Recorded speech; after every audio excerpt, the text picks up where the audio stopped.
अस्सलाम वालेकुम स्टूडेंट्स। बेटा इस वीडियो में हम जो है वो कॉम्प्लेक्सेस के नोमेनक्लेचर को समझ लेते हैं, थोड़ा सा रिकॉल कर लेते हैं। यकीनन आप लोगों ने प्रैक्टिस की होगी, एग्जाम करीब है, अच्छी तैयारी करें, अल्लाह ताला आसानी करेंगे। कॉम्प्लेक्सेस की काफ़ी वैरायटी होती है। तीन तरह के कॉम्प्लेक्सेस हमारे पास डिस्कस हो रहे होते हैं। एक कैटाइनिक कॉम्प्लेक्सेस होते हैं, एक एनाइनिक कॉम्प्लेक्सेस होते हैं और एक न्यूट्रल कॉम्प्लेक्सेस होते हैं। तो सबसे पहले बेसिक पहचान आपके पास, मैं आपको एक सिंपल सी टिप दे देता हूँ। पहले कैटाइन लिखा जाता है, बाद में एनाइन। अब अगर कॉम्प्लेक्स पहले लिखा है तो कॉम्प्लेक्स कैटाइनिक होगा, अगर कॉम्प्लेक्स बाद में लिखा है तो कॉम्प्लेक्स एनाइनिक होगा। और अगर आगे पीछे कुछ नहीं है, सिर्फ पेरेंथेसिस यानी कोऑर्डिनेशन स्फीयर मौजूद है और उसमें कोई रेडिकल, कोई बैलेंसिंग आइन जो है ना वो काउंटर आइन नहीं लगा हुआ, तो वो कॉम्प्लेक्स न्यूट्रल हो सकता है। चार्ज से भी पहचाना जा सकते हैं। बहरहाल थोड़ी प्रैक्टिस करते हैं, बेसिक बातें आपको मालूम है। जरा यहाँ देखते हैं। देखिए सबसे पहले क्या लगा हुआ नजर आ रहा है, ये K3। K3 का मतलब इट इज पोटेशियम, और ये कोऑर्डिनेशन स्फीयर से पहले लगा है, तो इसका मतलब कोऑर्डिनेशन स्फीयर से पहले जो चीज लगी होती है वो कैटाइन होती है। तो ये जो कॉम्प्लेक्स है हमारा, ये एनाइनिक हो गया। रूल्स के मुताबिक रूल आपके जहन में होने चाहिए। एनाइनिक कॉम्प्लेक्सेस में मेटल के नाम के सुफिक्स में 8 लगाना है लाजमी। एनाइनिक कॉम्प्लेक्सेस में मेटल के नाम के सुफिक्स में 8 लगाना है लाजमी। अब सबसे पहले अगर रूल्स के मुताबिक जो आपके पहले कम्युनिकेट किए गए रूल्स के मुताबिक सबसे पहले नेम ऑफ कैटाइन लिखा जाता है। तो कैटाइन यहाँ पे क्या लगा है, के स्टैंड फॉर पोटेशियम। के क्या है बेटा, पोटेशियम। उसके बाद आप जब नेम ऑफ कैटाइन लिख लेते हैं तो कैटाइन के नाम लिखने के बाद आप लिखते हैं coordination number, coordination number of ligand. तो कोऑर्डिनेशन नंबर क्या लिखा हुआ नजर आ रहा है, हमें 6 नजर आ रहा है। कोऑर्डिनेशन नंबर 6 है। 6 को हम क्या कहते हैं बेटा, hexa. It is potassium hexa. उसके बाद आता है नेम ऑफ लीगेंड। तो लीगेंड यहाँ पर जो हमें नजर आ रहा है, वो लीगेंड हमें क्या नजर आ रहा है बेटा, NO2। NO2 क्या कहलाता है, नाइट्रो। NO2 क्या कहलाता है बेटा, nitro.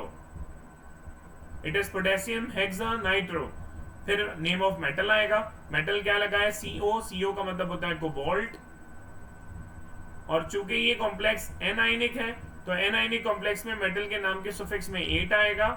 So it is cobaltate, potassium hexa nitro cobaltate. अब आपने इसका क्या निकालना है, चार्ज निकालना है।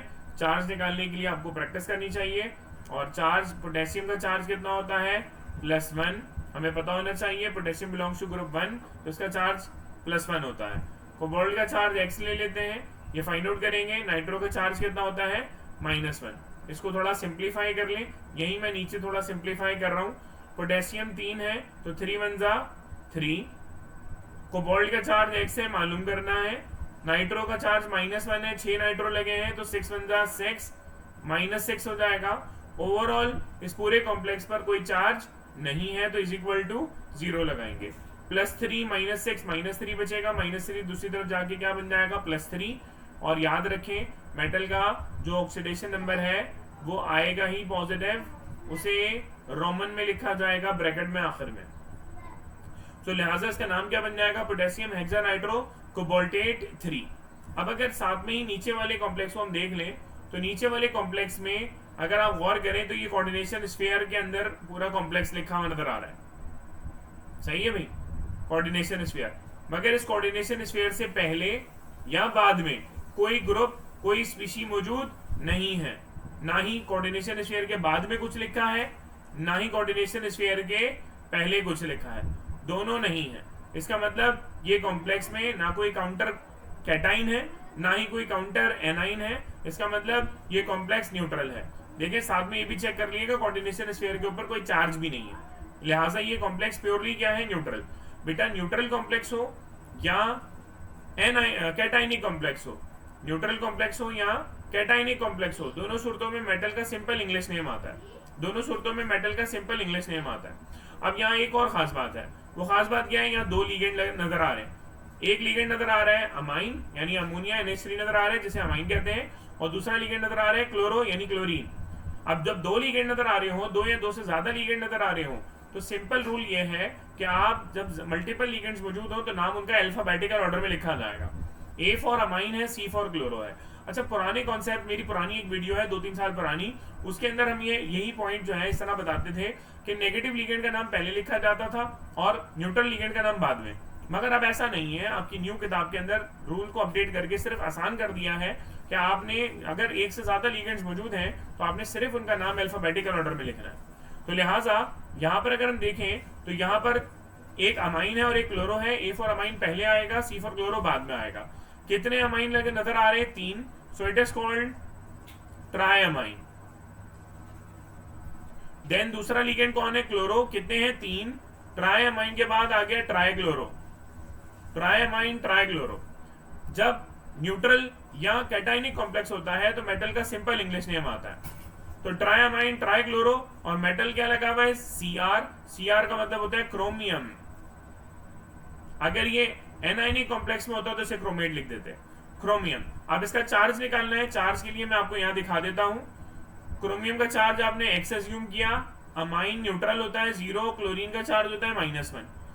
सिंप्लीफाई कर लो, x फॉर क्रोमियम और 0 फॉर अमाइन, क्योंकि 3 0 से 0 हो जाएगा, प्लस माइनस माइनस हो जाएगा, 3 1 जा 3 इज इक्वल टू 0, क्योंकि ओवरऑल कोई चार्ज नहीं है। -3 दूसरी तरफ जाके शिफ्ट होके क्या बन जाएगा? +3। So it is also 3। तो पूरा नाम क्या बना? ट्राइअमाइन ट्राइक्लोरो क्रोमियम 3। ठीक है बेटा, अब नीचे जरा देख लें, ये वाला आप लोग खुद कर लिएगा प्रैक्टिस में। नंबर 3 पे जो हमें नजर आ रहा है, नंबर 3 में हमें क्या नजर आ रहा है बेटा? Na3। It is sodium hexa cyano ferrate 3। Charge निकाल लेंगे, खुद ही काम कर लेंगे। यहाँ पर सिर्फ बताने की बात यह है कि ये कैटाइन लगा है, कॉम्प्लेक्स एनाइनिक है। अगर एनाइनिक कॉम्प्लेक्स है तो मेटल के नाम में 8 लगाना है। इस बात को लाजमी याद रखिएगा, ये बात मत भूलिएगा, इसमें गलती नहीं होनी चाहिए। अब जरा अगले वाले कॉम्प्लेक्स को देखें यहाँ पर। तो यहाँ पर देखिए कोऑर्डिनेशन स्फीयर पहले लिखा हुआ है, ये रहा, ये जो ब्रैकेट में पैरेंथेसिस में है, और इसके साथ बाद में ये Cl3 ब्रैकेट के बाहर लगा हुआ है। ये जो Cl3 है ये काउंटर आइन है, लिहाजा ये कॉम्प्लेक्स कैसा हो गया? कैटाइनिक। और ये बाद में क्या लगा हुआ है? काउंटर एनाइन लगा है जो इस कॉम्प्लेक्स को न्यूट्रल कर रहा है। तो लिहाजा ऐसी सूरत हाल में देखिए, मैं सिर्फ पहचान बता रहा हूं कि एनाइनिक कॉम्प्लेक्सेस में मेटल के नाम में 8 लगना होता है, कैटाइनिक और न्यूट्रल कॉम्प्लेक्सेस में मेटल का सिंपल इंग्लिश नेम आता है। बस इस चीज का आपने ख्याल करना है। अब यहाँ पर एक और खास बात है, यहाँ जो लिगेंड नजर आ रहा है वो ईएन नजर आ रहा है। ईएन है इथाइलिन डायमाइन, इथाइलिन डायमाइन। इसके नाम में पहले से डाई आ रहा है। जब डाई आ रहा है तो इसका कोऑर्डिनेशन नंबर कितना नजर आ रहा है? 3। कोऑर्डिनेशन नंबर यहाँ पे जो ये नंबर नजर आ रहा है ये कितना नजर आ रहा है? 3 नजर आ रहा है। तो 3 को यहाँ पर ट्राई नहीं कहेंगे, इसको कहेंगे ट्रेस। क्या कहेंगे बेटा? ट्रेस। वैसे 3 के लिए ट्राई इस्तेमाल करते हैं, ऊपर वाले में हमने लिखा था ट्राइअमाइन ट्राइक्लोरोक्रोमियम। यहाँ पर 3 के लिए ट्रेस लिखेंगे। वजह क्या है कि इस लिगेंड के नाम में पहले से ही डाइट्राइटेट्रा आ रहा है, ऑर्गेनिक लिगेंड है, और नाम में भी क्या आ रहा है? डाइट्राइटेट्रा। ईएन आ रहा है इथाइलिन डायमाइन, तो नाम में डाई आ रहा है, तो यहाँ पे ट्राई इथाइलिन डायमाइन नहीं लिखेंगे, ट्रेस इथाइलिन डायमाइन लिखेंगे। बस ये खास बात है। लिहाजा अब इसका नाम लिखना है, तो नाम लिखने के लिए रूल के मुताबिक सबसे पहले कोऑर्डिनेशन नंबर यानी कैटाइन का नाम आता है। कैटाइन खुद कॉम्प्लेक्स है, तो कॉम्प्लेक्स का नाम लिखेंगे, it is called tris. EN का नाम है ethylene diamine, tris ethylene diamine. अब मेटल का नाम आ जाएगा, मेटल क्या है? क्रोमियम। अगेन यहाँ पर सिर्फ और सिर्फ आपको मालूम है कि एनाइनिक कॉम्प्लेक्सेस में मेटल के नाम में 8 लगना होता है, बाकी सिंपल नाम आता है। It is called trace ethylene diamine chromium. Chromium के साथ अब इसका कोऑर्डिनेशन नंबर आएगा मेटल का। मेटल का कोऑर्डिनेशन नंबर निकाल लो बेटा, मैं समझा देता हूं आपको थोड़ा सा आसानी करके। यहां देखिए बेटा, क्रोमियम का चार्ज हमने क्या एज्यूम किया? x। ईएन का चार्ज कितना होता है? 0। और Cl का चार्ज कितना होता है? -1। तो यहां पर क्या बनेगा? x + 0 फॉर ईएन, और ये 3 1 जा 3 -3 बनेगा। -3 दूसरी तरफ जाके क्या बन जाएगा? +3। इसे आप रोमन में ब्रैकेट में लिख देंगे 3। ट्रेस इथाइलिन डायमाइन क्रोमियम 3, और आखिर में Cl लगा है यानी एनाइन लगा है, तो एनाइन का नाम लिखेंगे। अच्छा, ये Cl अगर ब्रैकेट के अंदर होता, देखिए ऊपर वाले नंबर 2 के अंदर जो मैंने आपको प्रैक्टिस बताई थी, वहां पर Cl कहां पर मौजूद था? मैं आपको दिखा देता हूं। ये इसमें देखें, ये Cl जो है ये ब्रैकेट के अंदर मौजूद है। ये वाला Cl ब्रैकेट के अंदर कोऑर्डिनेशन स्फीयर के अंदर मौजूद है। कोऑर्डिनेशन स्फीयर के अंदर होने की वजह से ये क्या है, लीगेंड है। तो लीगेंड की वजह से इसका नाम लिखा था हमने क्लोरो, लीगेंड की वजह से इसका नाम हमने क्या लिखा था बेटा, क्लोरो लिखा था। मगर जब यहां पर हम नंबर 4 की बात कर रहे हैं तो नंबर 4 में Cl ब्रैकेट से बाहर है, तो ब्रैकेट से बाहर होने का मतलब ये लीगेंड नहीं है, ये क्या है, एनाइन है। अगर एनाइन है तो एज अ एनाइन इसका नाम क्या होता है बेटा, क्लोराइड, क्लोरो नहीं लिखेंगे, इट इज कॉल्ड क्लोराइड। तो नाम पूरा क्या बनेगा, ट्रिसइथाइलिन डायमाइन क्रोमियम 3 क्लोराइड। उम्मीद है ये वाली बात आपको समझ में आ गई होगी। थोड़ी सी प्रैक्टिस एक आध मैं आपको और करा देता हूँ, मुख्तसर सी वीडियो बनाना चाह रहा था ताकि आपके कॉन्सेप्ट जरा क्लियर हो जाए। चले भाई, यहाँ पर ये मुझे जो नजर आ रहा है इसी वाले कॉम्प्लेक्स को हम सॉल्व कर लेते हैं। नंबर 8 ये भी पास पेपर में कई बार आया हुआ है। देखिए भाई, कोऑर्डिनेशन स्फीयर से पहले और बाद में कुछ भी नहीं है, ऊपर कोई चार्ज भी नहीं है, लिहाजा ये कॉम्प्लेक्स कैसा है, न्यूट्रल है। न्यूट्रल कॉम्प्लेक्स है तो सिंपल नाम लिखेंगे, 4 लिखा है, 4 को हम क्या कहते हैं बेटा, टेट्रा। नेम ऑफ लीगेंड में CO, CO का मतलब होता है कार्बोनिल। अच्छा, कुछ बच्चे कंफ्यूज हो जाते हैं, C के साथ छोटा O लगा हो तो कोबाल्ट होता है, ये बड़ा O है कार्बोनिल, और कार्बोनिल क्या है, लीगेंड। और यहाँ मेटल एक ही होता है, नॉर्मली मेटल एक ही होता है। मेटल यहाँ पे नजर आ रहा है निकल, तो निकल और कोबाल्ट दोनों एक साथ नजर नहीं आएंगे, कोई एक ही मेटल आपको नजर आएगा। तो इस चीज का ख्याल करिएगा, ये जो CO है ये कोबाल्ट नहीं है, कार्बोनिल है।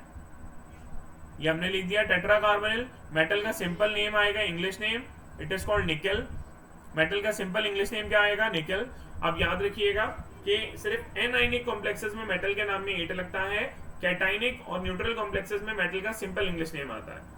तो टेट्रा कार्बोनिल निकल, वैसे तो ये नाम हो गया है पूरा, मगर एक मसला यहाँ पर उस बच्चे फेस कर सकते हैं कि भाई चार्ज या ऑक्सीडेशन नंबर, तो निकल का चार्ज 0 है, कार्बन निकल का चार्ज x मालूम करना है, कार्बोनिल का चार्ज 0 है। So this will be x plus 4 0 0 is equal to 0, so x should be 0। तो x की वैल्यू कितनी आ गई, 0। अब चूंकि ये ऑक्सीडेशन नंबर जो है ये रोमन में लिखे जाते हैं और रोमन काउंटिंग में 0 नहीं होता, फिर भी मैं बच्चों को सेफ्टी मेजर में कहता हूँ आपने नहीं लिखना वैसे तो, मगर अगर फिर भी एहतियातन पेंसिल से ये ब्रैकेट में 0 लिख दिएगा। कोई चेकर जो है वो एमी अपने दिमाग में ना परसेप्शन बैठा ले कि यार इसने ये कोऑर्डिनेशन ऑक्सीडेशन नंबर मेटल का मेंशन नहीं किया, हालांकि कॉमन सेंस है रोमन में 0 नहीं होता, लिहाजा यहाँ पर लिखना भी नहीं है हमने। मगर कुछ अगर लकीर के फकीर चेकर हो, कोई परेशानी ना हो जाए, अल्लाह ना करे, तो लिहाजा आप सेफ्टी मेजर यही है कि आप यहाँ पर पेंसिल से 0 लिख दिएगा। जरा ये एक प्रैक्टिस और देख लें, यहाँ पर आपके सामने चार्ज नजर आ रहा है, ये देखो यहाँ पे लगा हुआ है -2। -2 का मतलब नेगेटिव चार्ज है, तो नेगेटिव चार्ज का मतलब ये कौन से इलेक्ट्रोड की तरफ मूव करेगा, कैथोड या एनोड। बेटा एनोड पॉजिटिव टर्मिनल है, कैथोड नेगेटिव है, नेगेटिव नेगेटिव को रिपेल करता है, लिहाजा ये एनोड की तरफ जाएगा, कैथोड की तरफ नहीं जाएगा। जो कॉम्प्लेक्स एनोड की तरफ मूव करता है वो एनाइनिक होता है। कैसा होता है बेटा, एनाइनिक, ये पहचान होना जरूरी है। अब एनाइनिक कॉम्प्लेक्स है तो ये बात मैं बता दूं कि एनाइनिक कॉम्प्लेक्स में मेटल के नाम के सुफिक्स में 8 लिखना होता है। एनाइनिक कॉम्प्लेक्स में मेटल के नाम के सुफिक्स में 8 लिखना होता है, इसीलिए ये पहचान होना बहुत ज्यादा जरूरी है। अब यहाँ पर अगर नाम लिखना है तो नाम बहुत सिंपल है, ये 4 लिखा है, 4 को हम क्या कहते हैं बेटा, टेट्रा। और लीगेंड क्या नजर आ रहा है, OH, OH क्या कहलाता है, हाइड्रोक्सो। बेटा NaOH होता है ना, सोडियम हाइड्रोक्साइड, तो हाइड्रोक्सो है, नेगेटिव लीगेंड के नामों के सुफिक्स में वो आता है, तो हाइड्रोक्साइड नहीं लिखना, हाइड्रोक्सो लिखना है। मेटल के नाम क्या है, जिंक, और आखिर में 8 लगाना है, so this can be written as zincate. Zincate के बाद आपने चार्ज निकालना है। बेटा चार्ज मैं आपको समझा देता हूं, बार बार समझा रहा हूं, एक बार फिर से देख लीजिएगा जरा। यहां पर हमने मेटल का चार्ज क्या एज्यूम किया, x, हाइड्रोक्सिल का चार्ज कितना है, -1, और यहाँ ऊपर ओवरऑल चार्ज कितना नजर आ रहा है, -2। अब आपने क्या करना है चार्ज निकालने के लिए, this is x plus minus 4 1 जा 4 इज इक्वल टू, अगर कोई चार्ज ना होता तो आप इज इक्वल टू 0 लेते हैं, मगर यहाँ पर चार्ज कितना है, -2, तो आप चार्ज क्या लेंगे, -2। अगर यहाँ पर ऊपर चार्ज +2 होता तो आप +2 ले लेते, +3 होगा, +3 +1 होगा, +1 -1 होगा, तो -1, जो ऊपर नेट चार्ज है उसी से इक्वेट करेंगे। अब ये -4 वहां जाके क्या बन जाएगा, +4, -4 वहां जाके +4 बनेगा, +4 -2 कितना बचेगा, 2। तो इस 2 को हमने रोमन में लिखना है यहाँ पर जिंकेट के साथ, या आ गया 2। अब ये न्यूट्रल नहीं है, इसके ऊपर ये चार्ज नजर आ रहा है, बार बार इंटीमेट कर रहा हूं, ये चार्ज नजर आ रहा है।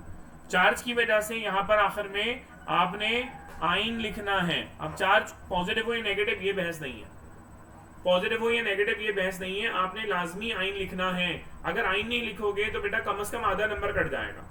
बराए मेहरबानी इस मामले में कॉन्शियस रहिएगा, चाहे पॉजिटिव आइन हो या नेगेटिव आइन हो, आपने जस्ट आइन लाजमी लिखना है। अगर नहीं लिखा तो नंबर कट जाएंगे। उम्मीद है कि ये बातें आपको समझ में आ गई होंगी। आखिरी प्रैक्टिस के लिए मैं एक और नोमेनक्लेचर आपके सामने सॉल्व कर देता हूँ। ये मैं सॉल्व करता हूँ आपके सामने नंबर 14। नंबर 14 के अंदर हमें क्या नजर आ रहा है बेटा, ये कॉम्प्लेक्स कैटाइनिक है और ये बाद में काउंटर एनाइन लगा हुआ नजर आ रहा है। तो कैटाइनिक और न्यूट्रल कॉम्प्लेक्सेस में मेटल का सिंपल इंग्लिश नेम आता है। अब नाम कैसे लिखेंगे, सबसे पहले कोऑर्डिनेशन नंबर आएगा 4, 4 को क्या कहते हैं, टेट्रा। नेम ऑफ लीगेंड आएगा NH4 लगा है, this is called amine, tetra amine. Metal का सिंपल इंग्लिश नेम आएगा, it is called copper. Charge निकालेंगे, चार्ज निकालने का तरीका आपको बता दिया है, ये X है, अमाइन का चार्ज 0 है। सल्फेट का नेट चार्ज कितना होता है बेटा, -2। और ये SO4 पूरा एक ही यूनिट है, SO4 की एक ही तादाद है। समझ आई बात। SO4 का ये पॉलीटॉमिक आयन है, इसका नेट चार्ज कितना होता है, -2 होता है। इसको सिंप्लीफाई कर लो, X + 0 -2 = 0। ये -2 दूसरी तरफ जाके क्या बन जाएगा, +2 बन जाएगा। तो टेट्रा अमाइन कॉपर, कॉपर के साथ चार्ज कितना आ गया 2। SO4 लीगेंड अगर होता यानी ब्रैकेट के अंदर अगर होता तो सल्फेटो लिखा जाता, मगर चूंकि ये बाहर है, काउंटर आइन मौजूद है, तो एज अ लीगेंड इसका नाम नहीं लिखा जाएगा, सिर्फ एज अ एनाइन नाम लिखा जाएगा और इसका एनाइन के तौर पे नाम होता है सल्फेट। तो टेट्रामाइन कॉपर 2 सल्फेट। उम्मीद है सारी बातें समझ में आ गई होंगी। फिर भी अगर कोई परेशानी हो तो बेटा मुझे व्हाट्सएप पे मैसेज करके आप पूछ सकते हैं, कमेंट सेक्शन में मैसेज करके मुझसे पूछ सकते हैं, मैं इंशाल्लाह आपको मजीद एक्सप्लेन कर दूंगा अगर कोई भी कंफ्यूजन हो तो। जज़ाकल्लाह, अपना ख्याल रखिएगा, अल्लाह हाफिज़। वीडियो को लाइक और शेयर कर दिएगा।